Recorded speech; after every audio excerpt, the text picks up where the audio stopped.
RogueCon 23. That's right. It is here. It's not back. It's here. It's the first one. Join the ultimate celebration of digital content with its creators, passionate fans, and industry experts. It is all happening in downtown Waco across multiple venues, January 20th through the 22nd of 2023. Now, if you want to go, you got to get tickets, and tickets are on sale at RogueCon23.com. That's RogueCon, RogueCon 23.com. Be there. I'm going to be there. Everybody's going to be there. Let's go.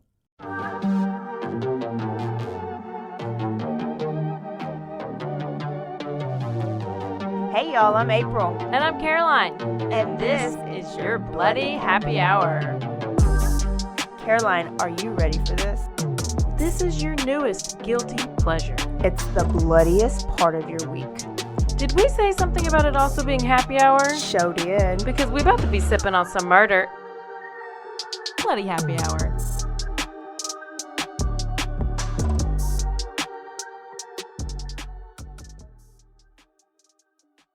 Hey y'all, this is April.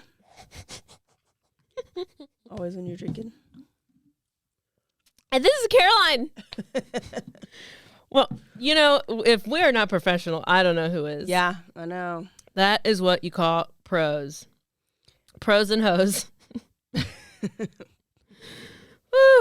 Okay. Are you having a bloodiest happy hour ever today, April? You know, it's pretty bloody, but I don't have a happy hour right now. That's I know. okay. I'm sucking. I'm actually drinking some Powerade sports drink. Spower. I love Spowerade. I am rehydrating from last night, and it's also a Sunday, and Yep, we're recording on Sunday just for y'all. It's off day, but I did have my Four Sigmatic coffee. Well, there you go. Tell me about Four know. Sigmatic. Listen, this story is going to be on point because I have so much clarity and focus. Wow. Yeah. And I sipped on it this week while I was working, and I got, all the reports written. Wow. Like the Flash. So, guys, if you like coffee, this is like fortified coffee, right? Fortified, yes. Yeah, with like mushrooms and plants and good stuff, and not the mushrooms. It's going to make you hallucinate. Yeah, No. Not Austin Harroff mushrooms. Not Austin Harroff mushrooms. None of that at all. And if you don't like coffee, you can get some protein powder. Can you get some cacao? You can get some cacao. Or you can just get some regular elixirs or blends that you can put in your tea if you don't like coffee, or in your smoothies, or in your soups. And if you want to try this out, it's actually really popular. You can go to, what's their website? It's go.foursigmatic.com/happy hour. Yes. And when you put that happy hour in there, that gives you a 30% off code. Did you know that there was a coffee shortage during the World War II? Oh, yeah, I did. Actually, it was during World War II. World War II. Yeah, I did know that, and but I'm glad that you reminded me. And that's how they figured this out, is because there was a shortage, and so they would brew mushrooms. Wow. In lieu of coffee. I mean, I'm here for it. Yeah. I'm here for it. And also, do you know what Four Sigmatic means? What is it? Oh, it's just a sciencey way of saying really good for you. Oh, okay. Okay. So then I'm convinced. Yep. Go order you some right now, y'all. And let's get to the episode. Oh, okay. Let's do it. Can we talk about a serial killer? It's been a little bit. I can't wait. This serial killer is the father, basically, of the serial killers. We did a month where we were like OG serial killers, right? Mm-hmm. He is before them. He came before the term serial killer was a term. Ooh. He actually helped them coin the term. Oh, wow. Oh, gosh. Well, he helped them research, It's not answer Zodiac. questions. Zodiac? It's not Zodiac. He, I just remember in the show. Mindhunters. No. What? With Jake Gyllenhaal. Brokeback It's Mountain. called. Yes, I remember in that gay porn. No, it was actually called Zodiac, Oh, okay. the movie. Yeah. and I thought that's where they had at least in the movie that's where they started saying it or used it. Okay. But yeah. Well, so he also was featured on Mindhunters. Remember the Netflix show? Why did that only have 2 seasons? I know. Let's write a letter. Okay, to bring it back. Mindhunter, they talked about BTK, they talked about Zodiac a little bit, they talked about Kemper, they talked about Manson. How about a guy named Jerry Brudos? Brudos. I remember them talking about Brudos, but I don't ever know. I didn't know. Like, he's so behind the scenes. And I don't even know. Okay, I remember during the episode and they showed him. I was like, wait, why don't I know about him? And he's pretty legit. I know. Why did you decide to do this guy? Because I was just thinking of that scene on the episode, and we were talking about fetishes is what it was when we did the diaper fetish episode. Oh, yeah. We had 2, and I was like, ooh, fetishes are real weird. Let me find one. And then I stumbled on Jerry Brudos again. So I want to start. I listened to a book. It's called Lust Killer by Ann Rule. Ann Rule. Yes, badass Ann Rule. We've I'm gonna done a listen couple to of hers. Catherine Ramsland's books after this. Yes. Yeah. And so it's a great book. It's a great read, you guys. If you love reading, this is a good book. So it's called Lust Killer, and that he was coined as Lust Killer or the Shoe Fetish Killer. But I'm going to start off with right here. January 26, 1968, 19-year-old Linda Slauson had just started a new job selling encyclopedias. She had just moved to Portland, Oregon, from a whole nother state, and she didn't really like this job. She was dressed up, nice dress and some nice heels because she wanted to look professional, and her job was to walk these neighborhoods in Portland, Oregon, and try to sell people encyclopedias. Wow. Yeah, I know. And it was hard to do, but if she sold just a set, she'd be able to pay like rent and bills for a month. So it would have been a lucrative job. Yeah. If she ever sold anything, but she didn't. She was kind of discouraged just this day because it's been a long day. She hadn't sold anything. It was dark. It was rainy. And she just wanted it to be over. She was just over it. Yeah. So she had one last lead, and she had an appointment with a potential buyer. And so she pulled something out of her, like her little receipt for the address. And because it was raining, it kind of got wet. She couldn't really read the address. She didn't know where she was. So she looked up and looked down the road, and there was this guy in the front yard who just kind of waved at her and smiled. And so she was thinking, oh, I bet this is who I'm supposed to meet with. He looks like he's happy to see me. So she is like, let me just go get this over with because I'm going to go home and take a cold shower. So she waved and she says, I had an appointment. Is this the house? And it was this big, like pudgy, redhead, freckle-faced guy. And he was like, yes, come on in. But instead of going into the front door, he takes her arm and he takes her around the corner and leads them to his basement. Oh, no. Yes. Not the basement. Not the basement, buddy. She goes. No. And so for a minute, she had that thought like, do I want to go? Should I do this? Should I do this? But he was so interested in encyclopedias. He was like, ooh, I love encyclopedias. It'll be great for the kids. My wife has company, so it'll be quieter down here. I can't wait to see what you have. So she was like, oh, easy sale. Oh, so yeah. They go into I the would basement. have totally fallen for it. I would be in the basement. Yeah. Yes, you would have. Yeah. Yeah, I would already be. You would have changed. suggested the basement. I'm like, hey, let's try the basement. Yeah, I think that's a good instead of spot. the It's living cooler room. in there, and I get hot easily. Yeah. So they get down there, and he pulled up a stool for her, and she just got in her briefcase, and she started her pitch. And he gets up and he goes to turn on the light because he says he can't see or get it. He says, well, let me get this other light I can't see. When he gets behind her, he grabs a 2x4 and he hits her in the bed, in the back of the head. Sit down. He wrapped his hands around her neck and he strangled her. Watched the life leave her body.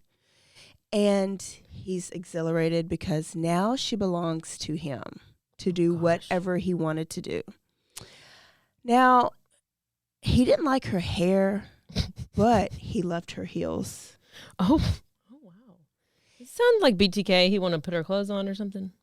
He wanted to make sure there are no interruptions. So he walked upstairs. His mom was there watching the kids for him. And he says, hey, I'm hungry. Why don't y'all go eat dinner? Here's some money. Eat there. When you get ready to go, bring me a double meat, double cheeseburger. Oh, Lord. And call me before you come. Call me from the restaurant before you're on your way, okay? Yeah. So they left, and now his fun begins. She was his to play with. He removed her panties and her undergarments and her slip and her bra, and they were all perfect. It was the perfect material. They were the perfect colors. He took it all off, and then he redressed her like a doll. What? And he thought about having sex with her, but he didn't need to because the panties and the bras and redressing her was enough. He did this over and over for hours. He had his own set of clothes that he could dress her into, and panties and bras and stuff. Like he had like a treasure stash. Chest of this stuff like that other guy. Mm-hmm. This was his dream. But he was mad at himself because he didn't have any film in his camera. But he said, next time I'll be more prepared. He took a little break and he went upstairs and he went and ate his burger and he talked to his wife and he kissed them goodnight. And he says, I'll be working late in his workshop. So he went back down there and he had to play, right? He played with her till about 2 a.m. They played house? They played dress up Okay. till about 2 a.m. And he knew he had to get rid of her, but he just needed to keep a piece of her, one piece to remember.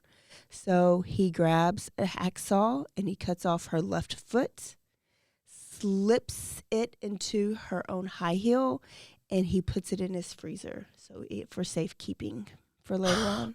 Her foot in the shoe. Her foot and the high heel. Okay, that's different. In the freezer. That's a little odd. And it was time to get rid of her. So he drove to a local bridge, and he was smart. He thought this out on the way. He says, every time I stop and change my tire, nobody stops to help me. So I'm going to pretend like I got a flat tire. So he got the jack out. He jacked up his car. He even took off the tire. And people just drove by. He tied a rope. Some ugly fat guy on the side of the road. And some wire around her and attached the other end to an engine head. Those things weigh 150 pounds. And he dumped her over the bridge into the Wilmette River. What do you mean an engine? He took his engine out of his car? He helped people work on cars, and so he just had an extra one. I was like, in his trunk. Not going to be able to go anywhere. Yeah. He had an extra one lying around. So just something heavy that would sink her. That would sink her down. So he threw her and that engine head over the bridge. His family's just at home? Yeah. And they're sleeping. Yeah, he's like, I have to work late. Yeah. It was just so easy. He heard her splash, and he went back home. Her job assumed she quit because she never showed up again. Her family filed a report. Her body would never be found. Oh, my gosh. So let's meet Jerry Brudos. Well, it's not. Brudos. I don't know. Brudos, yeah. I'll probably go back and forth. So he was born in 1939 in South Dakota. He was the second born child. He had an older brother named Larry. His name was Jerry. And he had a mama named Eileen.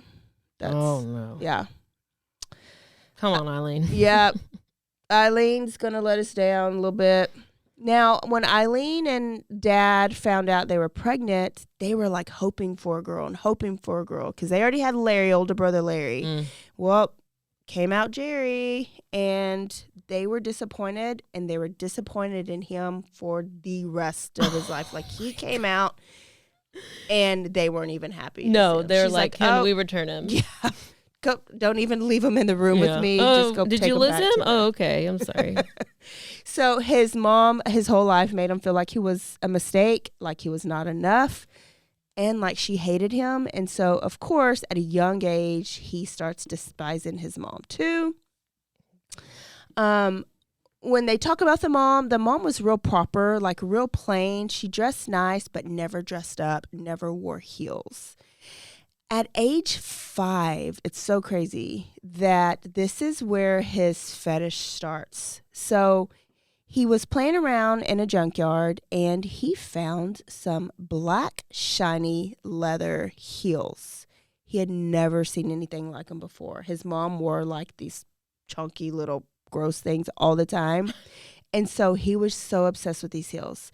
So he took them home, and he was so excited. He's 5. Yeah. What do you think he did with them? Put them on. Yeah. I mean, like, there's different type of shoe. They go on your feet. You put them on. He pranced around the house. And his mom was furious. She yelled. She berated him. She called him naughty boy and demanded him to go take them back to the junkyard. Well, he didn't understand why she wanted him to get rid of them. So he just went and hid them under his bed in his room. And he would play with them, in his room a lot. And she found them. And she set them on fire in front of him. Oh, no.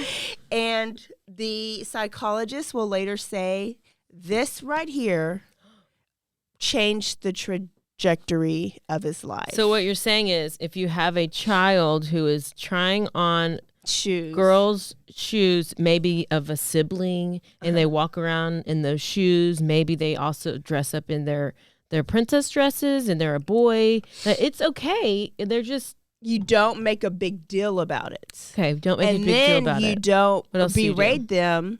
Don't berate them. And then you don't, embarrass them and make it taboo, because when it's taboo, they want it even more. Okay, so for you listeners out there who have kids that do that, there you go. You're welcome. Free information. Yeah, you won't have a serial killer kid now.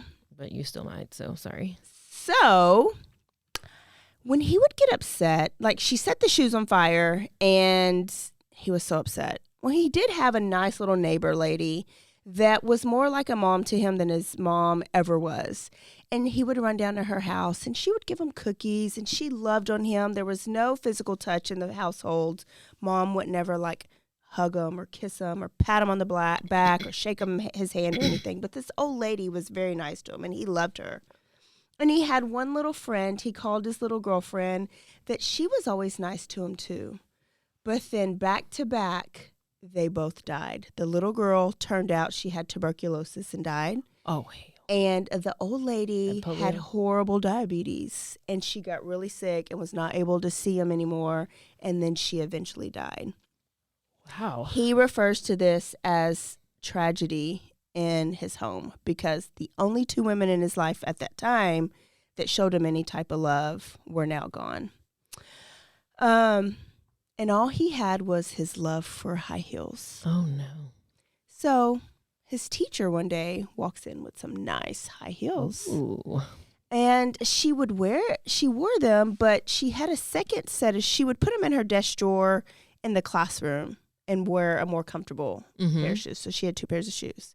So Jerry takes them out of the drawer, and he goes and hides them under the toys in the back of the room because he wanted to take them home because his mama burned his heels. Okay? Yeah. And he did that, but another kid found them and gave them back to the teacher. And the teacher was just she was like, why? How did my heels end up here? This is so weird. Jerry ended up confessing and said it was me because he really, really liked him. And now this teacher started treating him totally different. Oh, yeah. So now the two women that's left of his life, mama and teacher, treat him like shit. Oh, no. Because they know he's a weirdo. Yeah, clearly. He learned at an early age that he could not count on women. And this is probably where his despise of women really started. Okay, so the household was there, like everything was forbidden. It was like Bobby Boucher's mom. Okay, like there was no physical touch. Dad couldn't touch mom. Mom couldn't touch the kids. The kids couldn't touch each other. Not a hug. Not anything. And this was like the 30s, 40s. Sorry, it's the 40s. So there's not really a lot of porn. Everything on TV is very appropriate. Are there TVs then? Black and white? Yeah. So he had these fetishes, but they were only to tangible things. And his fetish grew from heels to panties, bras, slips, pantyhose, women's undergarments. He knew at this time that the heels made him feel good, but what he actually learned later on is that they actually turned him on. Oh. He didn't know what an erection was back then. He just knew that whenever he saw heels, things would happen, and he liked it. So interesting. I know. How does that happen? How does shoes do that to you? You made him taboo. She should have just let him wear high heels. As a young kid. I don't know.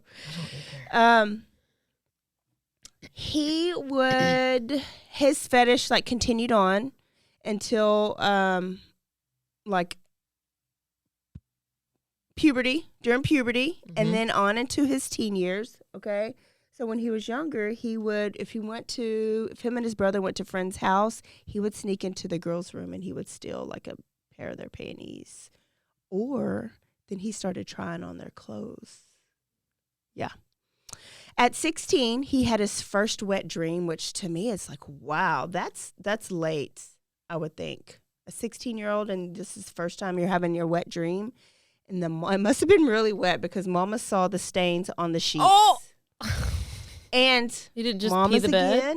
Mama's again, she had to berate him and yell at him and made him hand wash his own jizz off the sheets.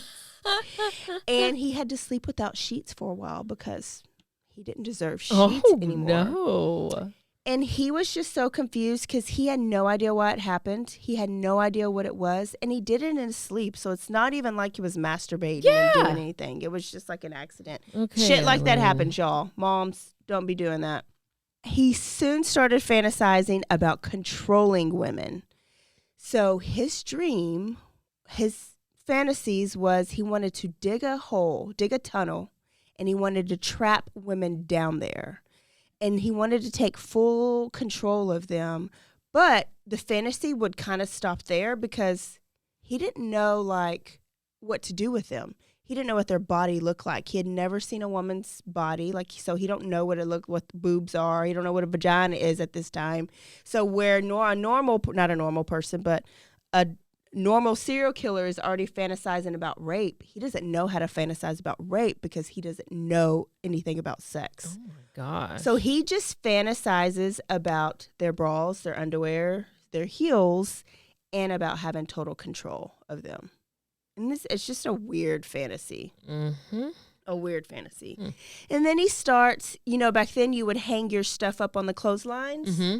He would start stealing the neighborhood bras that were on the clothesline, panties that were hanging on the clothesline because that's the only time he saw any because his parents made sure he never saw. So weird to think about clotheslines. I know.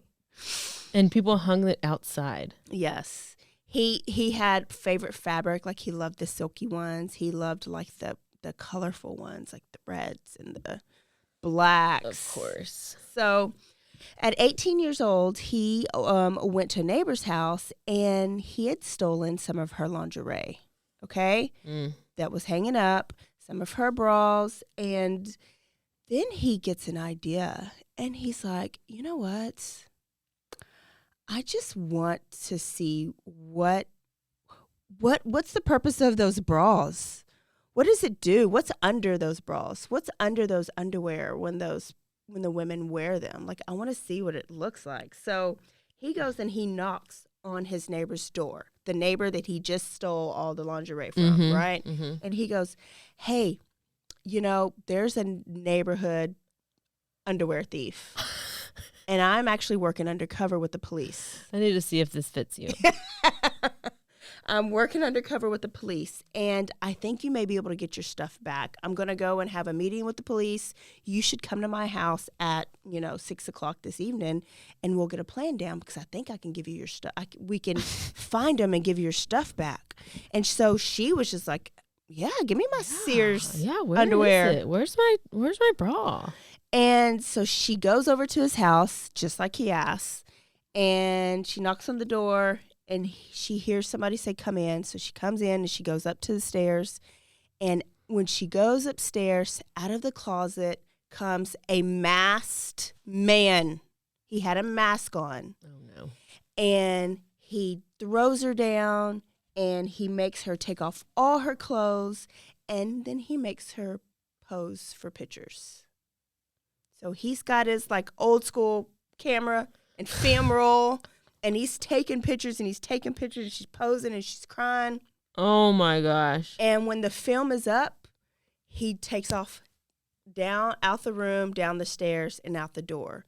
So she's scared to death. She's crying. She puts her clothes back on, and she goes down the stairs, and when she opens up the door, there's Jerry, the neighbor who said he's working undercover with the police. And he goes, hey, are you okay? Did you see anybody? I was trapped in the barn. Some guy in a mask trapped me in the barn, and I'm sorry I couldn't meet you. Are you okay? And she just pushed past him, and she goes home and cries, and she never reports this. She later says she knew it was Jerry, but she was too scared to report him. So this motherfucker just put on a mask. He kept his same clothes on. He put on a mask, pretended like he was this mask robber, and then ran down the stairs, took off the mask, and then was like, oh, here I am. Oh, sorry, I was trapped in a barn. And she didn't even... She knew. She never reported. Well, She never reported it. Okay. I don't know why she did that. This was his first time, so he has the cameras, the pictures developed, and he finally gets to see what a vagina is. And he finally gets to see what boobs are. Oh, and no. he used them and used them and used them. He doesn't even know the act of masturbation. He just ejaculates kind of without it. Oh. Yeah. It's kind of like when at BTK, he didn't even need to masturbate, or one of our killers we did, it just kind of came. It just kind of came, but he did not even need to stroke it. So this is what the pictures did for him for a long time. Oh, gosh. But then they got old because he used them so much. And so at 17, he was over the pictures, and he was like, I'm going to get another girl, and I'm going to do this again. So he's in high school, and he convinces one of the high school girls to get in the car with him and to take him a ride. And then he starts talking to her like they are boyfriend and girlfriend, and she's like, ew. So they pull over on the side of the road, and she tries to get out, and he's beating her ass. Beating her ass, and another couple is driving by, and they see him beating her. So they pull over, and they grab him, and he goes, I'm just trying to save her. Somebody else was beating her, and he took off running. And so he tried to turn the story around like he was the hero saving her. Well, the couple didn't believe it. They called the police, and he ended up getting arrested for assault and battery. Okay? Okay. And then they went and they searched his room, and they found pictures, and they found all the stolen underwear and all the stolen bras, and they knew he was a pervert, but this is not normal. No. Why does this 17-year-old boy want heels and panties and have these pictures of this naked girl? And so they committed him to the Oregon State Hospital. Oh, good. And he was diagnosed with a fetishistic disorder and maladaptive behaviors. But this was a special hospital because he got to go to school every day. He had to go spend the night every night in the hospital at night, but then every morning he got to get up and go to school like a normal high school person. He graduated that way at 18 years old, and right before he was released from the hospital, they diagnosed him as schizophrenic. Okay. This is later described as like they later took that back. They would just kind of diagnose everybody with schizophrenia. Everybody has schizophrenia. Yeah. And said that he was not a threat to society, so they released him. Now, where do all serial killers go after high school? Where do they join? Oh, the military. Yes. He goes and he joins the army. And that doesn't last long because he's in the barracks with he's a freaking weirdo. Well, and they later say that he doesn't have access to heels right now or bras or panties. So he is also still a virgin, and he's also still doesn't know how to masturbate. So he's flipping out in the middle of the night because he says this Korean woman is trying to come in and rape him. Okay. And so he's screaming, like literally screaming in the barracks every night, crying. So they make him see a doctor, and the doctor basically says, this is in your head. There's no Korean woman trying to come and rape you. There's something wrong with you. And he's basically like dismissed from the military. And so it's like, does he just have too much pent up jizz inside of him? I don't know. How does he not release? Why doesn't he know how to masturbate? I don't know. It's like you accidentally figure that out when you're in the shower or something. Like I know. Cleaning yourself. I don't know. I know. He does eventually learn how to masturbate. Okay, so he's out of the military. He moves back home. His mom still hates him, so he's sleep in the shed behind the house. But he gets a great job as a radio broadcaster. Oh, gosh. He'd probably be a podcaster these days. And he's good at his job, and he's smart, and he makes a couple friends. And one of them fixes him up with a 17-year-old girl named Darcy. Oh, no. She sounds like she's going to get murdered. Darcy doesn't get murdered, but Darcy, we're gonna call her dumbass Darcy a couple times. Oh, no. Darcy was shy. She came from a controlling household.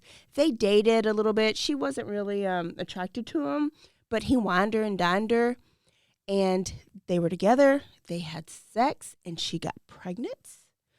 And so then they got married because that's what you do. Yep. When you get pregnant, right? Mm-hmm. So she later says that it was never extra kinky in the bedroom. But what he did make her do, Caroline, tell me if you would be okay with walking around the house naked every day. If you were doing chores, you had to be naked. Oh. I don't think so. No? What about you had to wear heels too? Oh, hell no. I'd much rather be naked, but I'm not wearing heels. Naked and high heels was the rules. She had to be all the time. She also had to pose at any point so that he could use his whole roll of camera film and take pictures of her. And you must pose now. So at first it was like new, marriage, like fun stuff. Like, hey, you should go vacuum naked with heels on. Yes, yeah. That's hot. But then she's pregnant, she has a baby, and he's like, get on the kids' bicycles and pose naked. So it like goes to the toys. She's like, oh, it's a little much. But after, you get pregnant and fat, you don't feel like being naked all the time anymore. Yeah. And bitch's back starts hurting wearing these heels, and her knees are hurting. So she starts putting her foot down, and she's like, I'm not going to do this anymore. And he doesn't like this. Unacceptable. Can't have it. And so he wasn't able to control her like he was, right? Mm-hmm. He drove around downtown Portland, and he found a girl, and he didn't really care about the girl because she had on badass heels. So he followed her back to her apartment, waited until she went to bed, snuck in her house to steal those heels that he loves so much and some panties, but she woke up and she tried to turn on the lamp, but before she did, he knocked her out and she was unconscious. And there, for the first time ever, he will rape a woman. So it kind of escalates a little bit, right? So he broke into somebody's house and then he tried to beat a girl to take pictures. Now he breaks into her house and this is the first time that he rapes her. So he rapes her and he takes her underwear and he takes her bra and he loves looking at her limp body. And he feels great after this. So he's like, this is going to be a new routine for me. Oh, gosh. And it's January of 1968 when he escalates to the encyclopedia girl. So that's where we're at now. The one that at the beginning of the story, okay?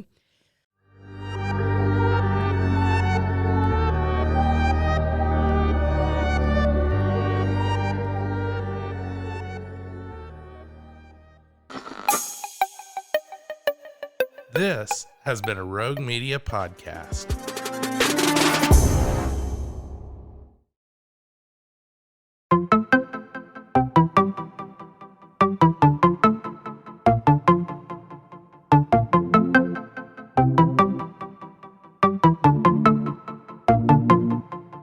Welcome to One Star Rewind, a new podcast about those dreaded one-star reviews that every business owner hates to receive, but yet every customer loves to read. During this podcast, we will peel back that one-star review to better understand how it happened, when it happened, and what the business owner is doing after receiving that one-star review. This podcast will be about love, hate, and laughter. On One Star Rewind, we will meet with real business owners who will tell their stories and how they do rely on reviews for their business. Follow us on Facebook, Instagram, or download us at roguemedianetwork.com. Please subscribe, but only rate and review for not a one-star review.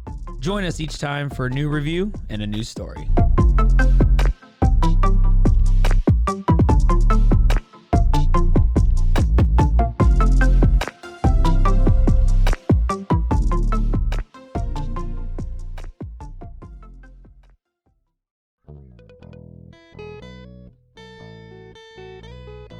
Hi, this is Sarah. And I'm Carter. And this is Some of Our Thoughts. We're two Southern sommeliers, and we want to share everything we love and know about wine. We started hanging out during quarantine and cooking and drinking and listening to music, and we just thought this would be a great way to bring everything we know to you guys. We will make wine knowledge and food pairings easy and approachable. So put on your favorite vinyl, grab your favorite glass of wine, tune into our show, and let's have some fun. Wine and vinyl.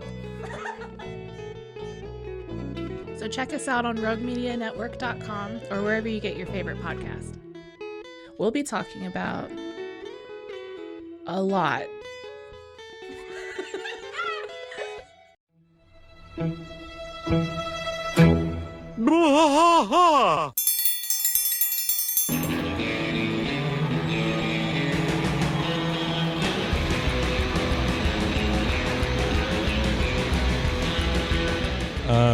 What are we doing here, Rusty? What are we going to do? Yep, we're doing the King of the Hill Rewatch Podcast. King of the Hill Rewatch Podcast. Yeah, so we're going to go through one episode at a time.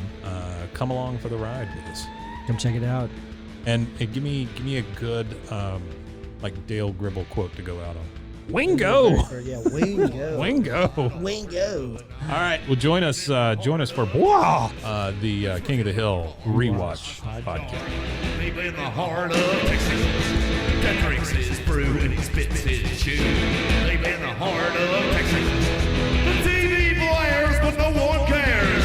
Deep in the heart of Texas, here we go. RogueCon 23. That's right. It is here. It's not back. It's here. It's the first one. Join the ultimate celebration of digital content with its creators, passionate fans, and industry experts. It is all happening in downtown Waco across multiple venues, January 20th through the 22nd of 2023. Now, if you want to go, you got to get tickets, and tickets are on sale at roguecon23.com. That's roguecon, ROGUECON 23.com. Be there. I'm going to be there. Everybody's going to be there. Let's go.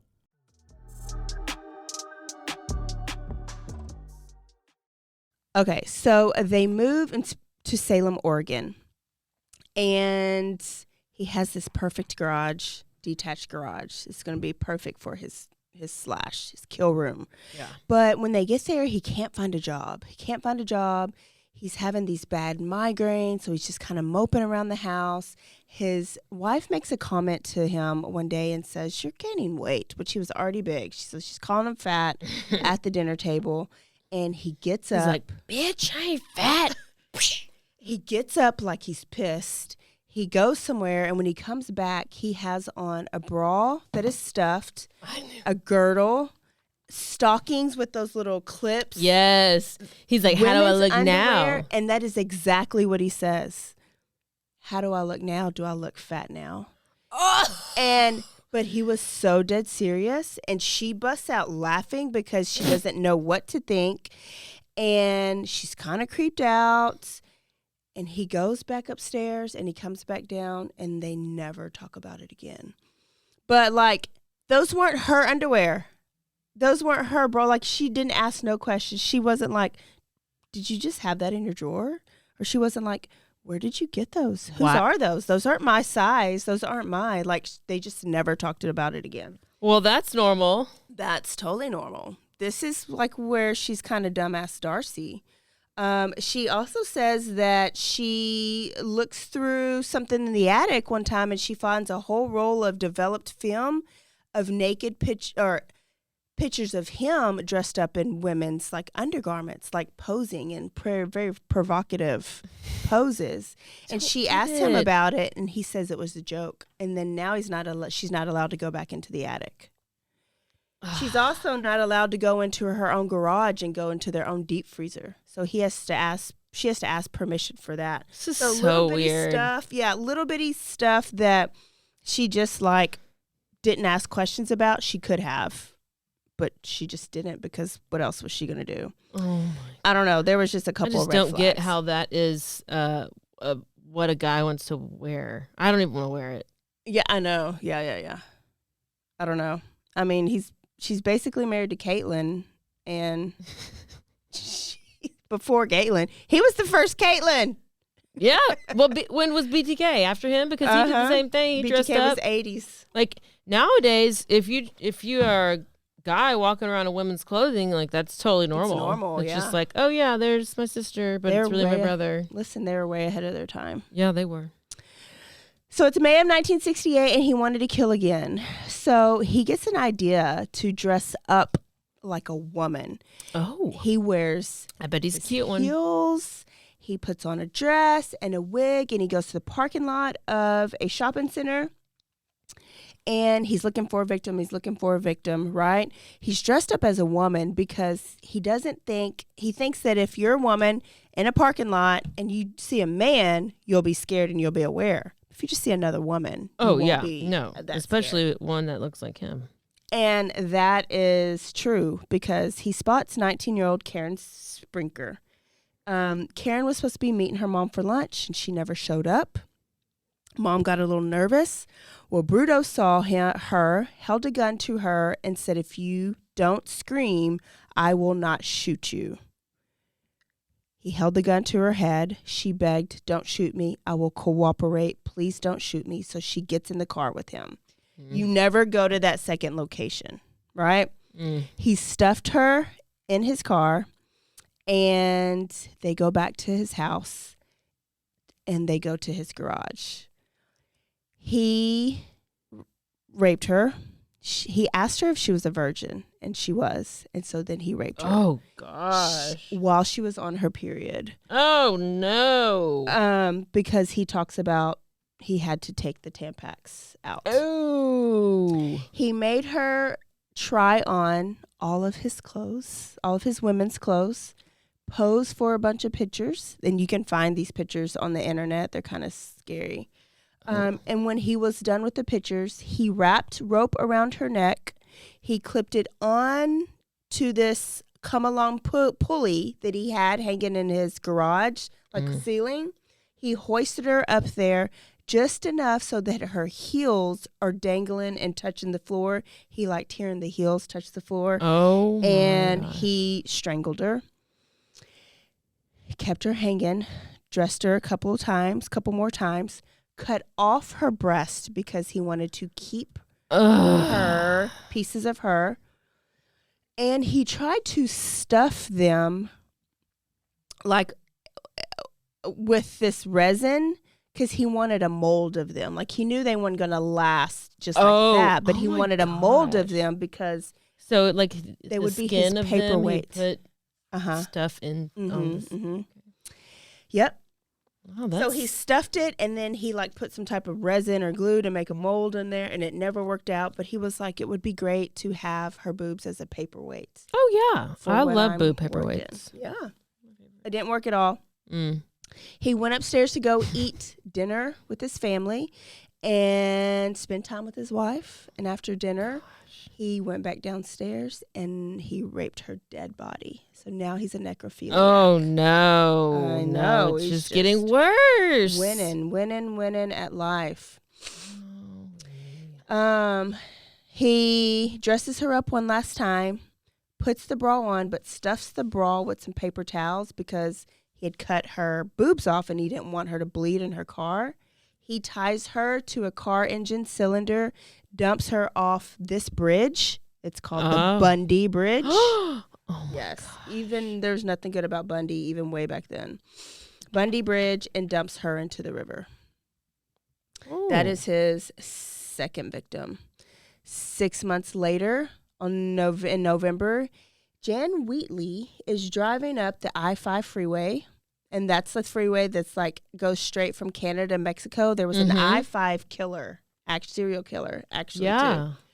And her car had broken down, and he spotted her on the side of the road, and he pulled over, and he says, "Hey, I'm a mechanic. I can help you, but I don't have my tools. I don't want to leave you out here by yourself. Can you get in the car? Why don't you just ride with me to go get my tools, and then I need to get a part, and I'll come back and I'll fix your car." Great. Jan's like in the middle of nowhere, so she gets in the car, and on this trip, they drive an hour back to his house, okay? He drives far to get victims, and they have great conversation. Like, he's friending her and gaining her trust. Grooming her. And he pulls up to his house, and he says, let me go in. Let me go tell my wife what we got to do because I'm going to be late for dinner, and I'll be right back. And when he comes back, he sits in the back seat behind her. And he goes, hey, let's play this game. He has a strap in his hand, but she doesn't know it. He says, close your eyes. You can't use your hands. You can only use words. Describe to a blind person how you would tie your shoe. How you would tie your shoe. Okay. And so she was like, what? And they had been playing like weird games like that the whole ride there. So she closes her eyes and she starts to, and that's when he strangles her from the back seat. Then once she's almost dead, he goes to the front seat with her, turns her over, rapes her from behind as he's choking her when she's dying. Oh, yeah. So that's what Bundy did. Yes. Yeah. Yes. So choking her. He liked feeling the life go out of them. When they're inside of them. Yes. So disturbing. It is so disturbing. Well, what is that even like? I don't know. I don't know. I don't even know where to go with my brain, but that's awful. Yep.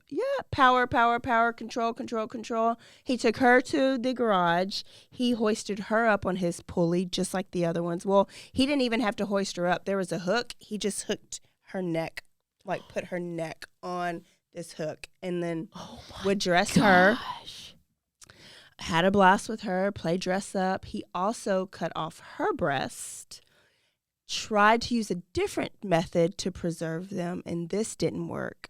And he was so sad about that. Like, he just felt so like he mad. failed. So now he started off as a thief, then he was a rapist, then he was a murderer. And now he's a necrophiliac, yeah. And he leaves her there while he goes on vacation with his family. Okay, well. Okay.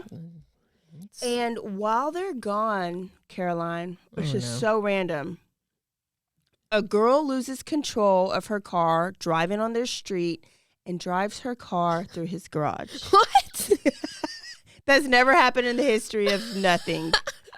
Drives her car into his garage. Okay.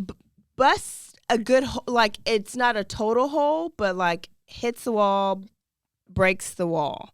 Yeah. And they call the police. Right into his little dungeon with his friend hanging by the neck. And the police come, but he's on vacation. Nobody answers the door. And the police, they take pictures of the outside, but they don't want to penetrate because the entry. They don't want to go inside because the owner's not there. So they'll just wait for him to come back. And so when he got back, he had a message of what happened. And so he took the body. Big ass hole in his house. He took the body to the shed out back, called the police over. The police came. They did their investigation. They took pictures of the inside. They filed a report. Called the insurance. He got his insurance money. Garage got fixed. And this just made him feel so powerful because the police were right there. Oh, my gosh. And he had a dead body right there, and they had no idea. What? He felt untouchable. And this was one of his close calls, like Brian Koberger. Uh-huh. I thought, I guess when I did this, I was thinking that was his close call. But like Dahmer, he got pulled over with the body in his trunk. Oh, yeah. Kemper got pulled over with the body in his trunk. And so the fact that they can talk their way out of these situations makes them feel so good. Oh, my gosh. So when they leave, he brings her back in, and he ties her to some railroad track irons, dumps her in the same river with the other bodies. And then along with Linda, Encyclopedia's girl's foot, because now it was too old and he couldn't play with it and dress it up in different shoes anymore. So he ties something to that and dumps Linda's foot in the river as well. Okay. I know. Okay. So it's April 1969, and he sees a girl named Sharon Wood. She was, the parking levels, like the different parking, what are they called? Parking lots. Garage? But there's, parking garages. Well, she was on the basement level. And this time, he dresses up as a cop and like a security guard. And he approaches her about, is this the one? What year was this? No. He's dressed up as a woman again. And he approaches her with a gun. But this bitch is a fighter. Ooh. So she's screaming. She's fighting. She takes that gun and she wraps it. She twists the gun in his hand. And his finger gets stuck into it. She bites his hand, his other hand. Oh, hell yes. Almost bites his thumb off.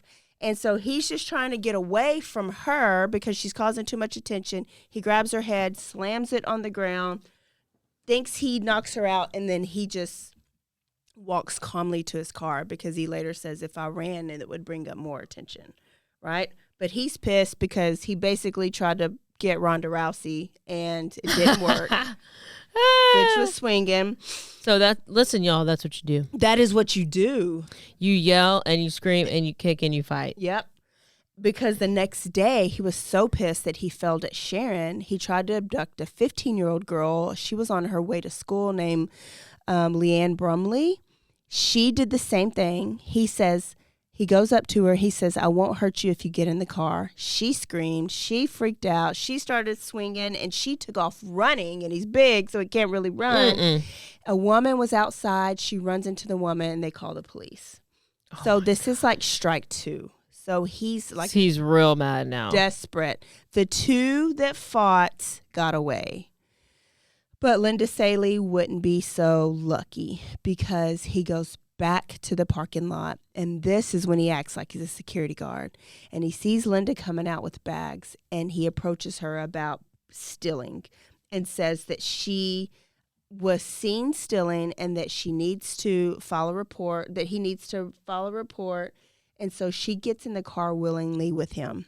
It's not a security car. It's his own personal car. And they drove to his house where she's going to file the report. Okay, Bundy. And she willingly walks into the garage with him. And he just ties her up. He's like a mixture of all the big Everybody. ones. Yes. Yeah. He ties her up. She's still alive. And he goes upstairs to eat. She doesn't scream. She doesn't try to leave. She actually gets untied. Well, and okay. she stays there. This is what they report as her, she's just like in total shock where she just can't, she doesn't know what to do. She can't move. She's scared to run. She's just like stuck in her place. So maybe kind of like how they're describing Dylan did when she supposedly saw Koberger at the house. And so this made him feel even better that when he goes back to the garage, she's not tied up anymore, but she's there. So it makes him feel like she really wants it, that she wants to be there with him. So he strangles her, and he hung her up on that Why did hook he strangle her if neck. she's just being quiet? Because that's what... I know, that's why because he's I was there. going to say, like, if you're not fighting, like they want you to fight and they want you to struggle, and if you just are like limp and don't struggle, then they get mad and they're like, this is not who I want. I'm letting you go. I know, and I always think like that's what I would do if I was in that place. I would act like I like it or just try not to react because they want that power control. But for him, it just made him feel even powerful, like he had her trained that well, like she wanted to be with him. So he still strangled her. He hung her up on the hook by her neck, and he said that he was inside of her when she died as well. Oh, good. When she finally did start fighting, that's what made him mad. Really? So he didn't really like her very much because when he took off her clothes, her areolas were too light. Oh, now he's going to judge her areolas? Yes. Don't even try to shame us whenever you're over here wearing heels and lingerie. And he was like, they weren't dark enough. They were too light. They were like this pink color. So he didn't even supposed to cut be brown? them off. He didn't want to. I don't know. He just didn't. I guess they didn't look like the other women's. I mean, some women do have like clear, like different shades of areolas, I guess. So I guess he didn't like her shade. But he areola. wasn't offended by the nipple. No, so you would be good. Okay. Porn podcast. He didn't cut off her breasts because he didn't like her breasts. And he worked as an electrician at this time. And he wanted to experiment because, he was just kind of mad at her after because she trusted him, and then she started fighting him. And he was let she didn't down like by the areolas. He was weirded out. So he got 2 needles, and he jabbed them into her rib cage, right?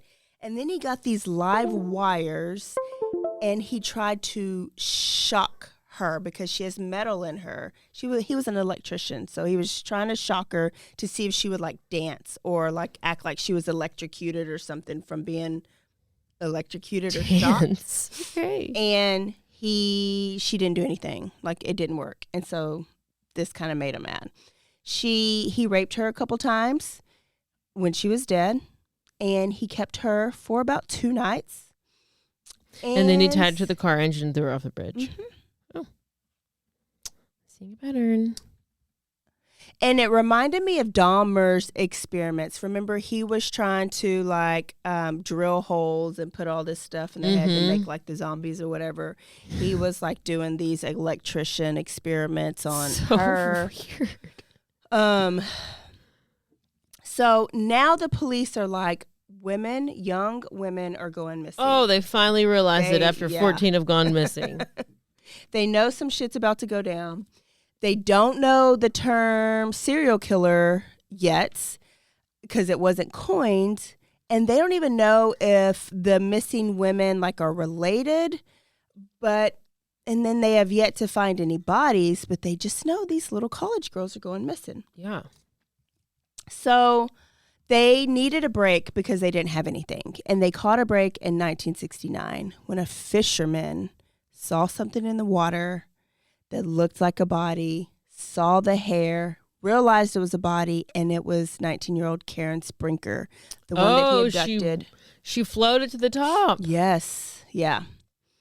They brought in divers, and they also found Linda Saley there.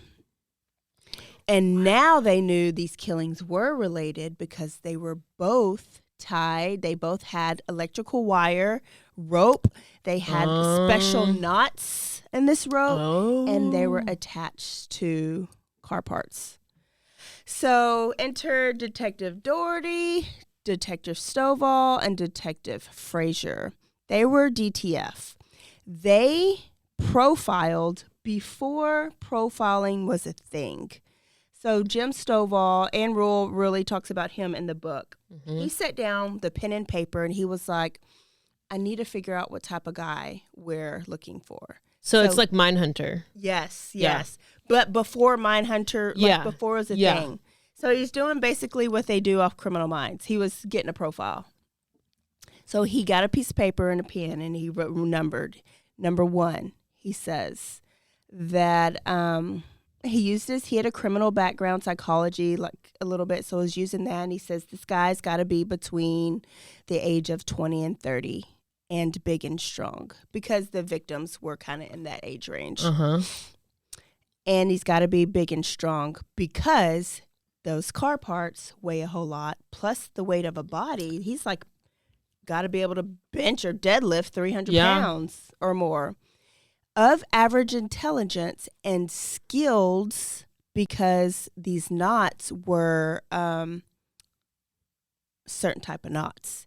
He also profiled that he would be an electrician because of the copper wire that's being used on the bodies, and the type of knots that were on there were knots that electricians do with copper wire commonly. Oh, wow.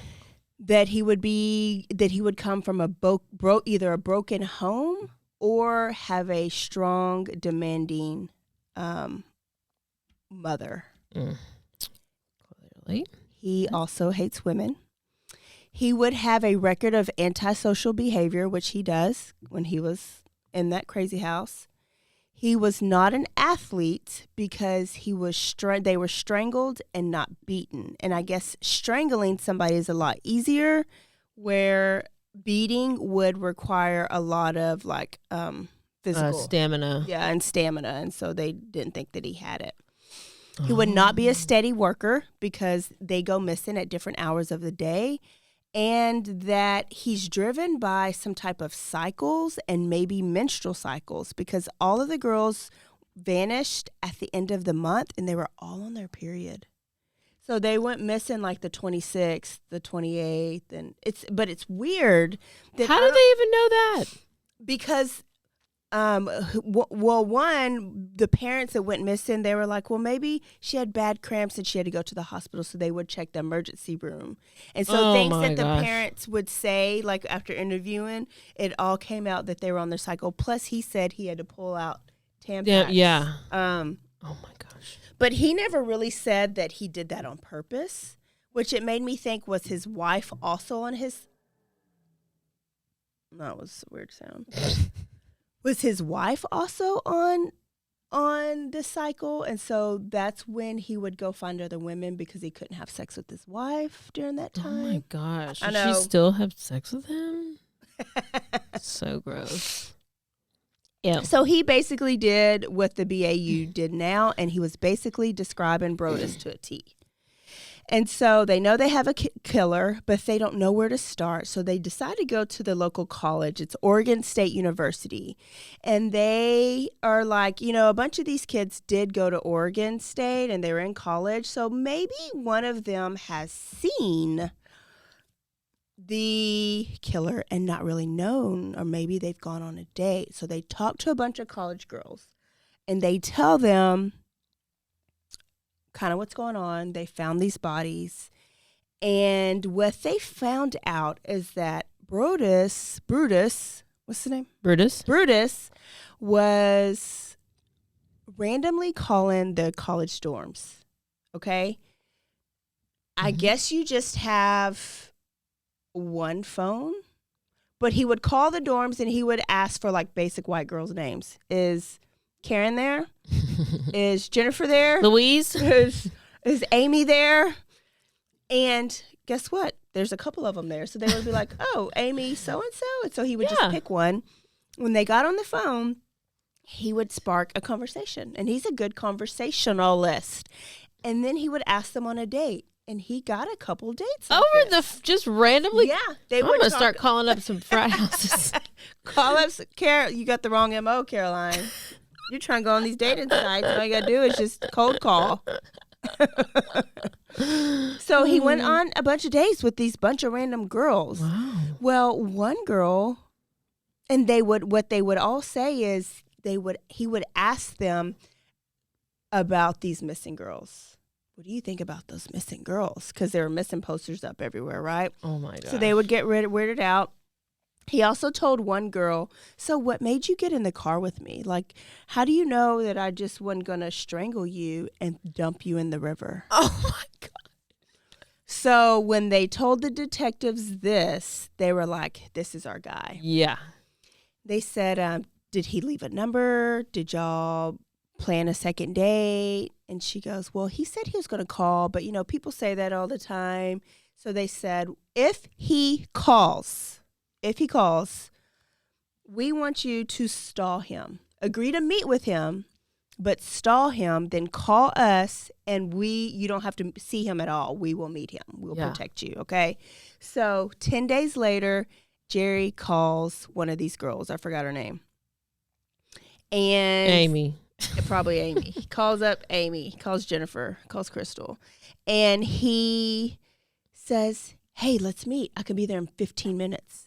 Oh. He seemed like really thirsty, really desperate. Yeah. And she goes, oh, I would love to meet, but I just can't right now. I need to wash my hair. It's like filthy. And I want to be able to get dressed up. And he tried to push her and say, you don't need to dress up. Just come now. Come now. And she says, I can't meet in 15 minutes, but I can meet in 45. So he says, bet. Oh, yeah. So she calls the police, and they're supposed to meet downstairs in the lobby of the dorm. Jerry walks in. He sits down. He's waiting on her. And the detectives are there, and they just talk to him. They give him a car, and they ask him a couple questions. And Jerry Brudos is cool, calm, and collect. Oh, he leaves, but now they have a tail on him. Okay? So they're just kind of watching what he's doing here and there. He's just Did you call the girl, ask her why she never came? No. Because I think he kind of knew that they were on to him. Yeah. They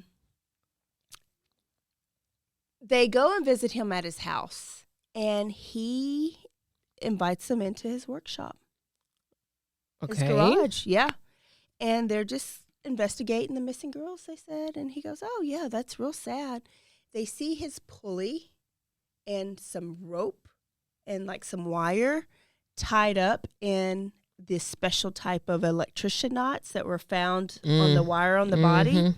So he sees them admiring that, and he goes, oh, you like that knot? Here, you can have it. Take it with you. So he's kind of like taunting them a little bit. Yeah. And so they took it. And sure enough, it's the same exact knot that was on the bodies, right? And so then they remember a girl named Sherry Wood that was attacked in the parking lot.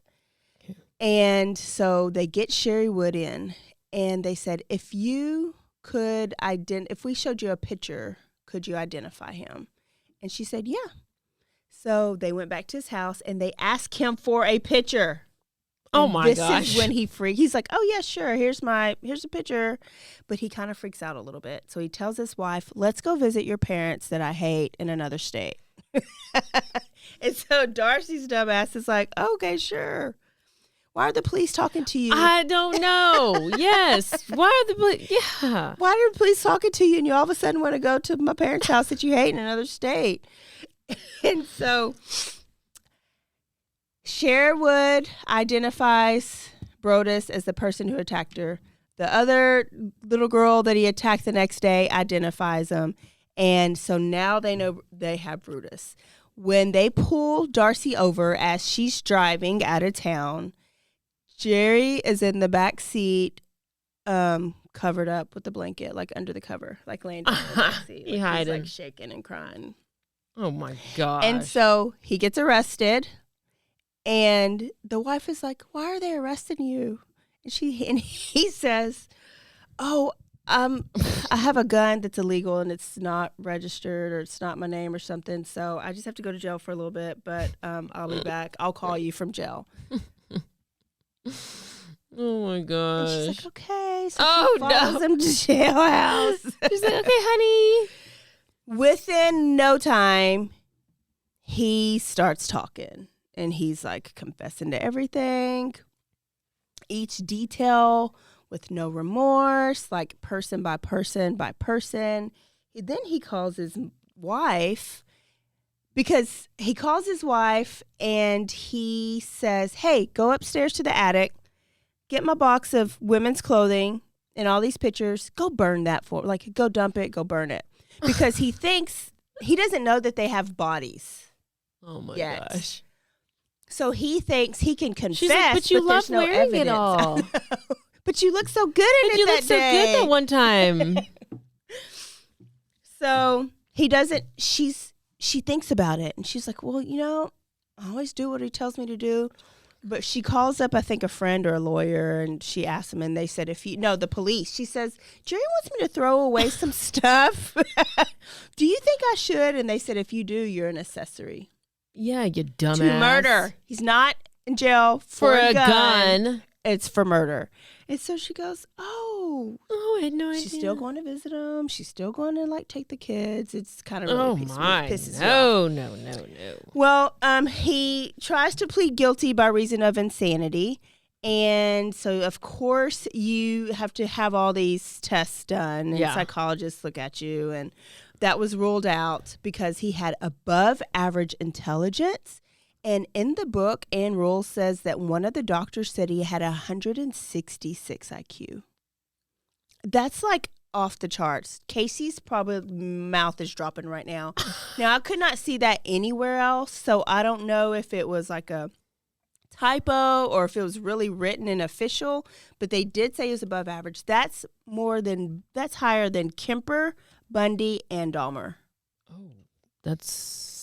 But nobody knew because everybody just always thought he was a dumbass. He would work, he never really went to college. Yeah. So I couldn't find that anywhere, so don't quote me on that, but I did see it in Ann Rule's book. He was also diagnosed with antisocial personality disorder manifested by fetishism, transvestitism. Transvestitism? I know. I was like, is that an ism? Voyeurism, exhibitionism, and sadism. And he was declared competent to stand trial.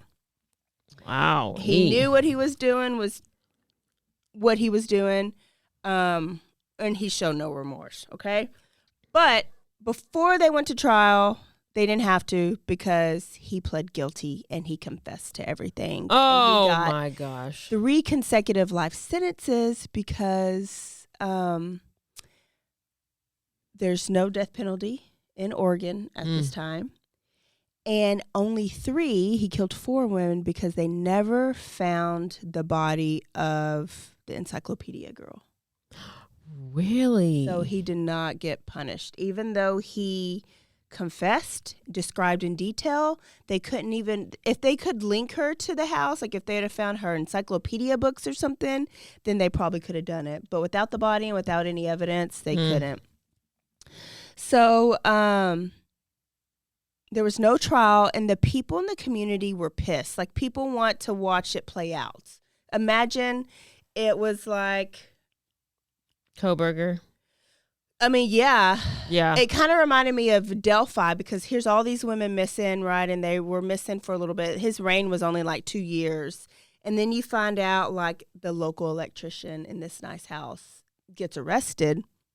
And you find out he's got a wife and kids, because you think it's going to be a madman, but he's like a normal man, right? So they want to see this play out, and they don't see this play out, and they're mad, and they want somebody to blame, so they blame Darcy. And this one Karen comes forward, and she says that she actually was at her sister's house, who's neighbors with Brudos, and that at 1:15 p.m. on this day that she saw Brudos and Darcy carrying a woman's body covered in a blanket to his garage workshop. From the car to so his she was garage in on workshop. it. Okay. And so they took Darcy to trial. She lost her kids. Oh, shit. It's crazy, like how she lost her kids. Her kids had to go with her parents, but the woman was lying. She didn't have anything to do with it. Because they were like, bitch, why didn't you call the cops then? Why are you calling the cops? Why are you saying this 2 days later? So no. they just went after Darcy. Darcy had to finally move to another state, change her name, change the kid's name, and she lost everything, because what the state did is they went to the house and they sold all of his stuff for money to pay for for what the investigation and police hours and stuff. I've never really heard of that. No. Like it's like they had a garage sale or something and sold all their stuff. And I bet it would be worth a lot more because of who he was. Kind of like they did Dahmer's stuff. Ugh. They sold all his stuff and gave that money to the family. When he was in jail, he was ridiculed. He got his ass whooped because nobody likes a pervert. Nobody likes a woman killer. He was in jail for 38 years. He had a broken neck and a broken back during that time. Good. He was the longest running criminal, like, that had been there the longest, like in Oregon at that time. He never showed remorse. He finally died in 2006 of colon cancer, some type of cancer. But before he died, he died from cancer in 2006. But before he died, Ann Rule says that she went and visited him. Oh, no. And he enjoyed talking about everything. And when she asked him, did he feel sorry for the women, or how you feel about the woman that he killed, there was a piece of paper on the table. He grabs the piece of paper, he balls it up, and he throws it on the floor, and he says, I feel for those women about the same as I feel for that piece of paper. Oh, no. I know. Oh, no. A doctor later on said that women is like a stick of gum to him. Like, you put it in your mouth, you chew it up, and when it loses its taste, you, like, throw it away. Oh, no. That's the worst. So That's there's the Brudos. worst. This Brudos. guy is the worst. He is ugly. I think why does, like, he's not really talked about. I know. So, and that's what I was going to say too. Okay. So when something like this happens, right, people who you go to school with, what's happened to Kohberger right now, people that you go to school with, they're bringing out yearbook pictures, any pictures that they have, they're coming out and they're talking about them. Nobody in the world remembered him. His lawyer went to the same high school as him, graduated in the same year, and they're in the same homeroom, and his lawyer had no recollection of him. Like, he was a nobody. He was just invisible. He was invisible. And so he was doing this to be visible, and nobody. And they still don't even know. I know. People still have no idea who he is. And the only reason, okay, if you remember that part on Mind Hunters, they come in to talk to him. And when they talk to him, the only way he'll talk is because they brought him some shoes. And then on Mind Hunters, they have him turning around and he's like masturbating with the shoes in his hand. Oh my gosh. Of course he is. Of course. And it was so random. And I was like, this can't be a real person. And he's a real person. He loves his heels. Yeah, that's so crazy that he's not bigger or more talked about. I know. He should be. It's different. It is. And maybe because, like his count was 4. You know, people low. like numbers. Yeah.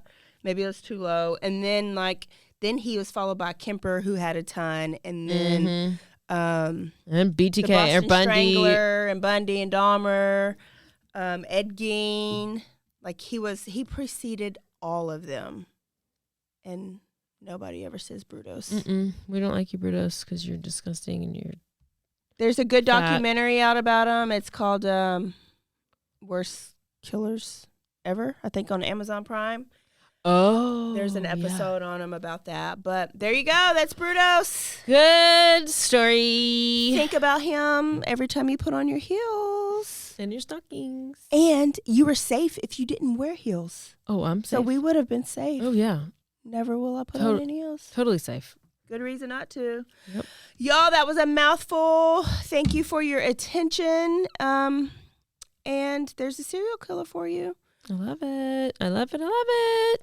Go share this episode with a friend who loves serial killers or some of our other episodes, and tell a friend to go listen to us. Go send us a review. And anything else? I don't know. Follow us on all the socials. Yeah. Instagram, Facebook. Go to Four Sigmatic Coffee and order you some. FourSigmatic.com. Go.foursigmatic.com/happy hour. 30% off. And we will see you next time. Don't forget to stay aware, stay alive, and always be DTF. Bye, y'all. Bye.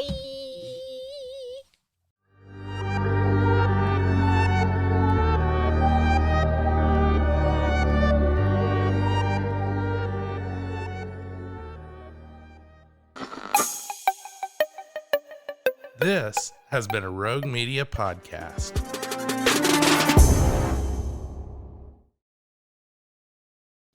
Join the ultimate celebration of digital content with its creators, passionate fans, and industry experts. It's all happening in downtown Waco across multiple venues on January 20th through the 22nd, 2023.